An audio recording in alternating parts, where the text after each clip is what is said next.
Morning, everybody. This is your boy D Mac. I told you I was gonna get up with Coach Luck, and with a little bit of luck, I found Coach Lucky. So let me go ahead and get him on here real quick.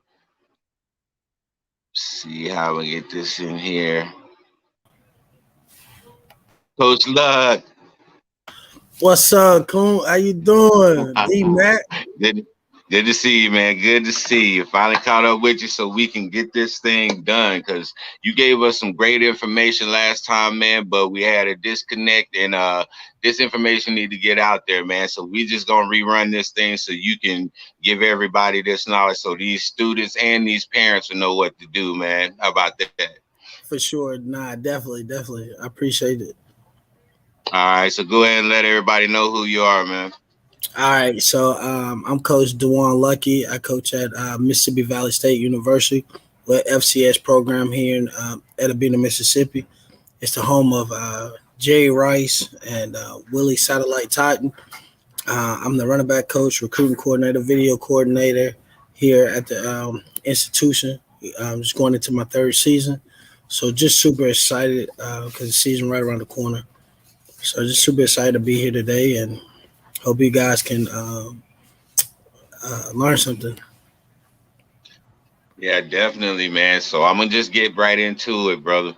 So my first question I got for you is how did COVID affect your recruiting and your training and stuff? Now for us, COVID recruiting, it actually worked out well. One of the biggest things that happened during the COVID year, was the NCAA gave student athletes an extra year. All right, so it's really they got an extra redshirt year. Okay, so a lot of guys had the opportunity to come back if they choose. If they were to graduate, they can move forward. But it also gave us an opportunity as a coaching staff to evaluate the guys that we had and to keep them around the program so we could continue moving forward.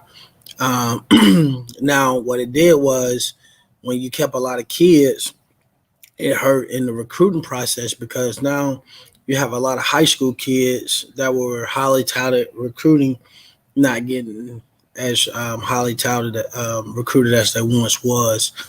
And so when I say it was good for us in recruiting, it was because we were able to capitalize on a lot of those high school kids that normally probably would have went to like FBS Group of Five schools. They ended up coming to Mississippi Valley, and and and how we did it was I structured um, I structured it where the kids will feel like they were on an on-campus visit.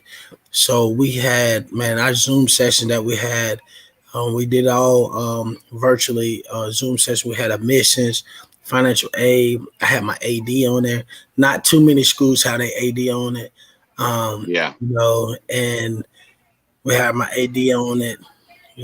Fast for admissions, strength and conditioning coach. Then we had breakout sessions where they can talk to the individual coach. Also had a chance to get the one-on-one with the head coach, and it was just like a normal. We brought campus to people living rooms, and it was so exciting because it is also, I think Zoom is going to be here for a while, especially for schools that don't have a lot of resources to go to get a kid from California, and they, let's say they're in North Carolina or something like that. Now you can Zoom and have that Zoom weekend and stuff like that. So I thought it was very, very good, and I thought the team with admissions and administration, the coaching staff, they all did a good job of just backing me and following that division that I had, and it was able to work, man. And I'm thankful for my head coach just believing in me to get the job done. Yeah, that kind of goes into what I was going to ask you next, man, because I noticed that you, like you said, you're in Mississippi.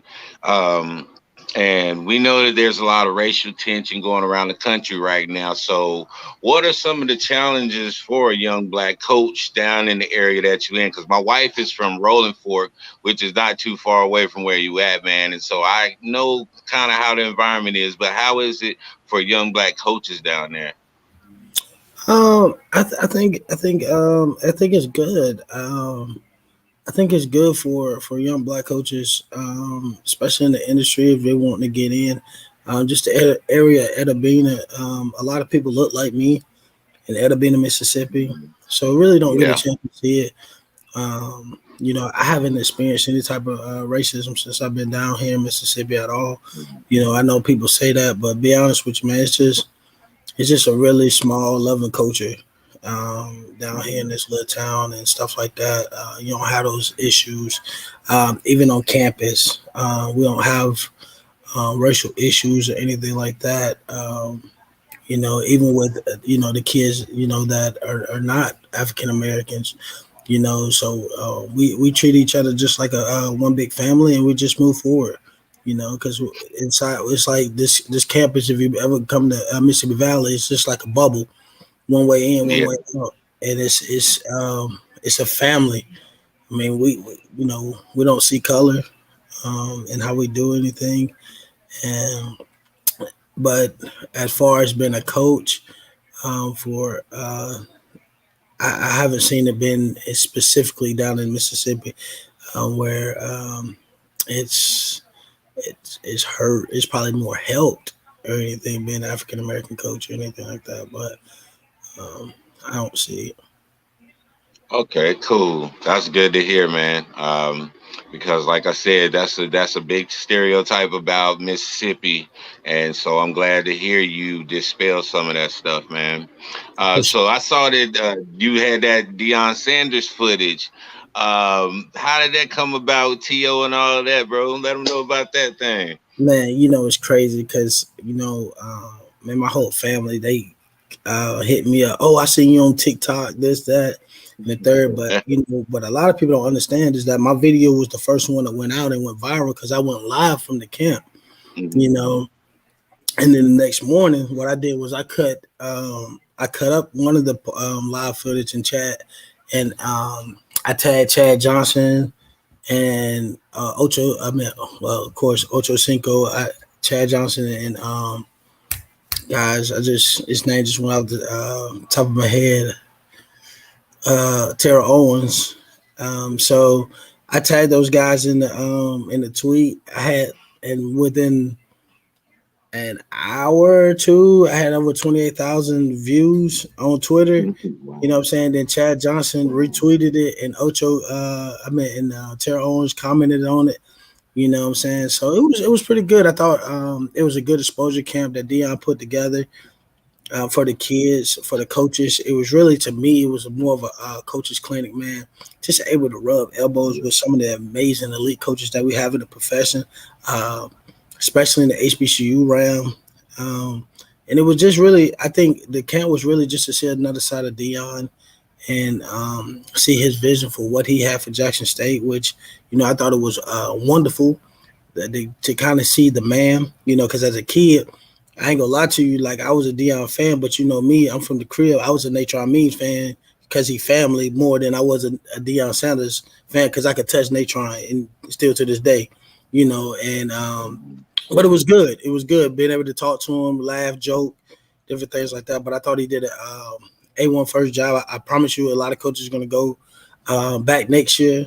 A lot of coaches are gonna go back next year. It was a lot of good talent out there, and Deion is really doing some great things as far as shining a light to getting kids to some of these HBCUs. Mhm. Yeah, yeah, definitely, and that's needed. Especially with how we're coming out of this COVID thing, and then it's starting to ramp back up. So we have a lot of challenges coming, but it seems like you guys are prepared for it. So that's good. That's good for the parents of these student athletes because I know they have a lot of questions about the safety of their child when they go to the school, stuff like that. So yeah, appreciate that. Now, so what are like the percentage of players that make it to the NFL out of Mississippi Valley State? Oh man, it's just like any other FCS school. I mean, it's probably like a 1% chance. Now I think now with to I'll be honest with you, it's hard, and I'm gonna say this like you gotta work. You gotta work to go to the NFL, man. It's just not one of those deals where if you really talented and you just gonna go. Now you gotta put some work in it because you're seeing a lot of D2 kids getting into the NFL, NAIA schools getting into the NFL and stuff like that. You know, if you're good, they're gonna find you. But now the time to go to a HBCU is now. And the reason why I say this is because this is a recruitment mechanism that I use and so other coaches using right now is when you come to a HBCU, you got a chance to go to the HBCU NFL combine. And that's something that was came in before Dion came in and stuff like that. That they were doing NFL HBCU combine, and I think it's gonna be very very good because now you see all those kids that went to the NFL HBCU combine last year. You know, majority of those kids signed with a team. You know, they might not have got drafted, but they Mm. signed with as an NFL free agent with a team, and so now it's like yo, you got a two-way go. Like it's either you getting the regular senior combine with the Reese's, with the regular kids. You get you got the combine that you also can be invited to. You know, but now you got a backup plan. Mm. You can go to the NFL HBCU combine, and those kids get a chance to get the exposure that they need. So it's like if I'm a kid, man, I just don't think I just go to a regular FCS program right now. You know, because I got it's so many avenues right now to build up the HBCUs to be like how um, back in the day when nobody knew about the University of Miami. You get what I'm saying? Until those guys decided to go like Michael Irvin's. You know what I'm saying? When they changed the University of Miami culture and different things like that. And so I think it's kind of swaying a little bit. So if I'm an FCS kid, I'm gonna look at going to a HBCU. You know what I'm saying? Yeah. I got to, but just because of the options that you got. Yeah, yeah, I agree with that too. So, as a recruiter, you say you're a recruiter. So what do you look for in a recruit, man? When you go out looking for guys, scouting guys, what are you really looking for? Whether it be running back, you say you're the running back coach. So what are you yourself particularly? What are you looking for in a guy? I'm looking for a guy. You know, my biggest thing that I'm looking for in a recruit is, especially when I talk to coaches, don't tell me what a kid can't do. Tell me what a kid can do, and let me figure out Hmm. what he can't do. You know what I'm saying? And that, because I Hmm. think a lot of times you got to figure out what they're good at, and then help them work on their deficiencies. But when I look Yeah. at a recruit, man, I just somebody that can make plays, especially at that running back position. You gotta your number one goal is to make the offensive lineman look right at all Hmm. times, and I need guys that can make plays. And um, you can't play for me if you can't make plays. And that's just being honest with you. And I don't like lazy running backs. So I look at your GPAs and stuff like that. In college, like because I had to learn the hard way. Coming out of high school and stuff like that, being lazy and stuff like that, and being lazy don't get you nowhere. And I don't like to have lazy running backs and stuff like that. And my players to tell you like you can't be lazy around me because we're gonna always be doing something, even when it's a downtime. We're gonna find some way to keep moving and getting 1% better because that's our motto: always getting 1% better every day. Yeah. But that's kind. I just want a running back that can make plays. If you can make plays, you're gonna make plays at the college level. You recruit what you want. If you see a guy with speed, you recruit for speed. You know what I'm saying? It's just now you just figure out like okay where they fit in the mix and different things like that. So you recruit for what you want, if that makes sense. Yeah, I feel you. So is it kind of hard though because you got like you said you got Dion there at Jackson State, he's recruiting. You got Ole Miss, they recruiting. You got some pretty big powerhouses down there, man. So how is recruiting for you? I think at the end of the day, like um, Mississippi Valley is in their own lane. And one thing Hmm. is that we can cross in other people's lanes, but we also understand our lane. And once you understand our lane and we understand our vision, and that is put together between the head coach and myself, and our vision, how we want to go out to recruits. We're no limit. And how we go about it, if we go out to a 4 star, we go out to a 4 star. We may or may not get them, At the same time, we're gonna shoot our shots. But our lane is our lane. Deion has a whole different lane. One thing about him, he don't have a lot of kids. I don't think he has a lot of kids from the state of Mississippi on his roster. Mm, That he brought in, but he brought in a few kids that are, maybe neighboring states, but they came from, Power Five programs and stuff like that. Um, but at the same time, it's like we want to get kids from Mississippi, especially the JUCO, the high schools, and then we'll go to the neighboring states. Ain't nothing like developing high school kids. Ain't nothing yeah, like developing high school kids that are homegrown. That way, you can get the fan base back here at Mississippi Valley. No knock to what everybody else do and how we do. We stay in our lane, and our staff do a good job of identifying what we need to be better. And a lot of our coaches are from the state of Mississippi, so they do a good job of, finding guys that are hungry because everybody can't survive in Edabina, Mississippi. Them are facts. mm, Everybody can't survive in Edabina, Mississippi. yeah, yeah. Well, I'm gonna give you three places that I would look. Rolling Fork, Myersville, Hollandale. Man, they got some bad boys coming out of those areas. Them big cornbread fed boys. Oh yeah, no, So yeah, definitely, definitely. A lot of our kids we get. We got a lot of kids coming from Mississippi, like the Law area, kind of by Hattiesburg and stuff like that.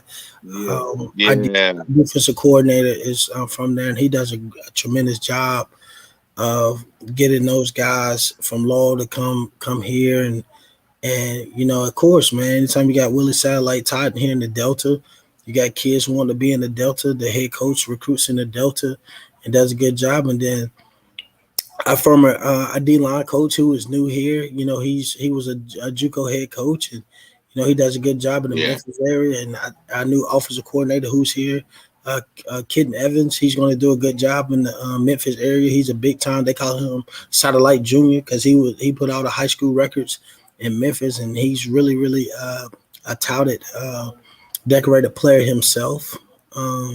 So I feel yeah, like these guys do. We bring a dynamic of how we're going to go after recruits. And I promise you, a lot of people are really surprised of how we recruit and what we do. And we just have to do it our way. We call it the Valley way. We can't yeah. do 'Cause it anybody's I way. forgot that Brett Favre is down there in Laurel, right? Yeah, he kind of down in Hattiesburg a little bit. He's in Hattiesburg Yeah, somewhere. I think he's from yeah. I was down there. Forest. I think he's from Forest County or something like that. Yeah, I was down there at Camp Shelby, and so I was around that little area for a few months training and stuff. But yeah, man, y'all definitely got a good thing going, man. And so for the parents out there who wants to know what their kid needs to do to get ready for that next level, man, what would you tell those parents? Oh man, I tell you, start training your kids early. Treat your kids like a business because I think now with college, with your name, like, and image deal that's coming up, you got to treat your kids like a business. And I've been saying this over 10 years now. Yeah, since I realized, what I'm saying, where my downfall was coming out of high school and stuff like that, and I've been telling parents this for, yeah, treat your kids like it's a business. Because if you want to see the true in your kids, man, you don't let your kids go to camps without you knowing every time that, like, when he run the 40, your son gonna be a 5 flat 40. You gonna know that, exactly going into that camp, and you have to know everything. You have to treat them like a business. It's just like you don't. It's just like any business. They don't want to put a bad product out there, and yeah, people get this facade. And I remember parents talking about, I'm gonna send my son to this camp, and the coach is going, they're gonna work with him. No, no, we're gonna give you one or two little key deals and stuff like that. If you can pick up, if you can't, you off the evaluation sheet. It doesn't work like that. Now if you want to go to a really good camp, you're going to go to them smaller camps like the D2 NAIAs, maybe small FCS schools where you can get a Mhm. little coaching up. I tell you this, man. I love going to camps like North Carolina A&T. You know what I'm saying? Mhm. Man, they do a great freaking job. I mean, we do a good job here at Mississippi Valley as well, but they do a great job down there. Shout out to Coach Barnett. You know what I'm saying? Who's the camp coordinator down there? You know, For sure. they do a great job, and I know there's even some of those D2 schools where I'm from in North Carolina. I can't speak on a lot of them. You know what I'm saying? But like, I've been to some good D2 camps that do a great job, and it's. I mean, but going to them FCS camps, I mean, I think those FCS and lower, you'll really, really get a good coaching evaluation. Yeah. You know what I'm saying? But at the same time, it's like sending your kid to like a Mississippi State if you're from the state of Mississippi, and they got about 3,000 kids there. Yeah. Probably you might get one rep, two reps. Better make the best of it. You know. Yeah. I feel you. So, what age would you start your kid playing football? Oh man, I've always said this, and God has not blessed me with any little boys. I got little girls, but I wouldn't start my Mhm. kid out till about 11. I Yeah. I'm big in the AAU track. I want my kid to be fast. I want my kid to be fast, and I want my kid to play soccer with footwork, and just so much. I want their brain to develop. I want son's brain to develop, and just because I'm a football coach, I don't want to press my kid to play football. Um, you know, Mhm. I mean, couldn't you know me my whole life? My brother would tell you, we was at a soccer game with my daughter, and my daughter was having a nervous meltdown, and she was on the ground, and he said, "Well, why don't you go out there and get her?" So I said, "Man, when I start coaching my kids, I'm gonna start losing my relationship with my kids." And Mm. I was like, "Man, I'm never gonna coach my daughter." And he was like, "Oh my God, I didn't understand." I said, "Being a coach is one thing, but being her father is another thing."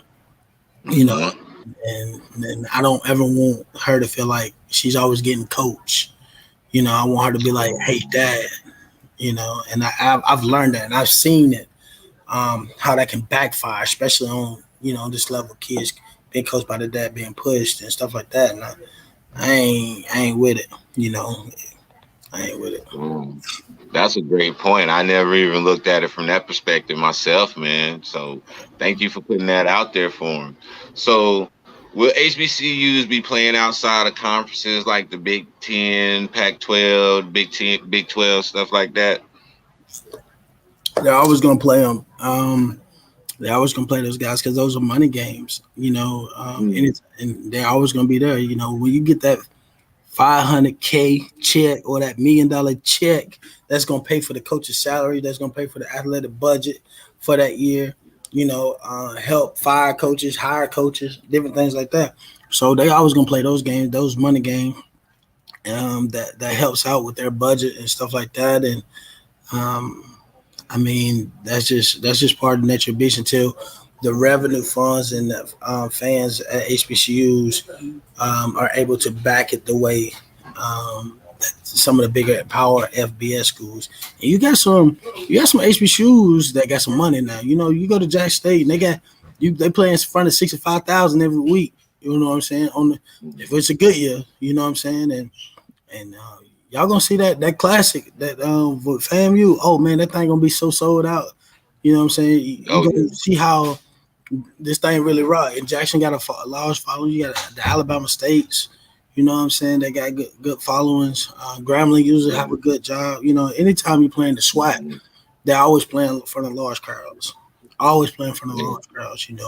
I love the SWAC. I ain't gonna lie to you. The SWAC is awesome with the fan base. It's awesome, coach. It's awesome. I've not been around a better fan base besides, I ain't gonna lie to you, App State maybe. App State has a great fan base for when they were FCS. They still do, but that was probably but their fan base like coming down here in Jackson, all that. Oh man, oh, it's crazy. You got RVs everywhere. It's amazing. It's amazing. It's amazing. Good bit. Good deal. So we've been having this conversation for a while, especially in basketball, about guys going from high school to skipping college and going straight to the pros. Why don't they do that in football? I don't think no kid is gonna be ready to go from high school and to the NFL. I'm gonna tell you this.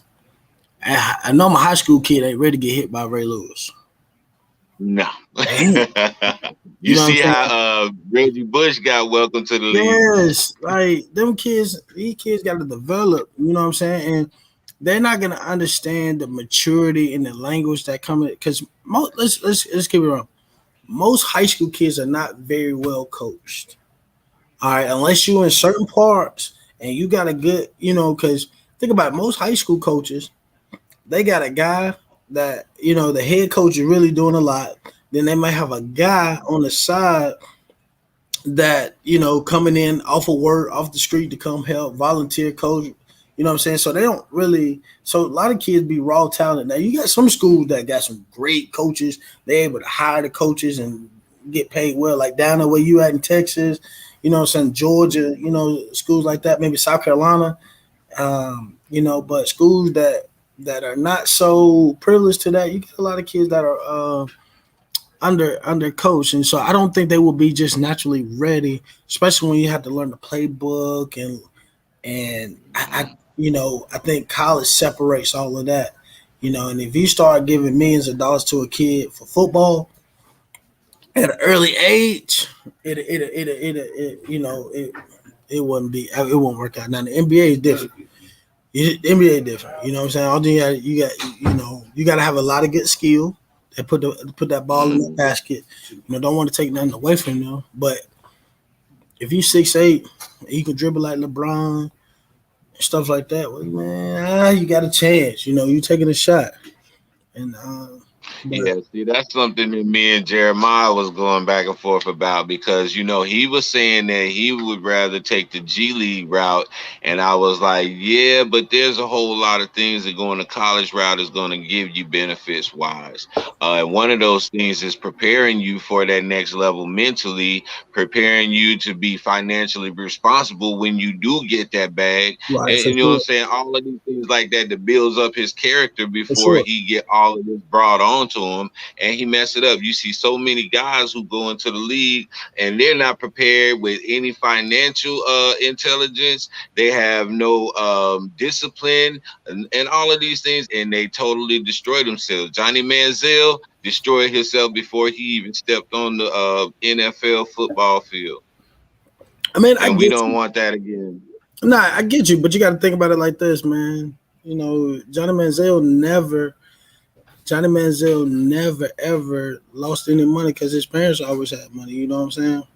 So that's just But what he it is. destroyed himself though, man. As far as his potential career and all that he had built, man, that dude pretty much destroyed it before he even stepped on the field because he wasn't ready for that level. And he was going through college. So a guy coming from high school going straight into the pros, nah, they mind ain't ready for it. Whether it's football, basketball, track, whatever, nah, they Right. just not ready for that.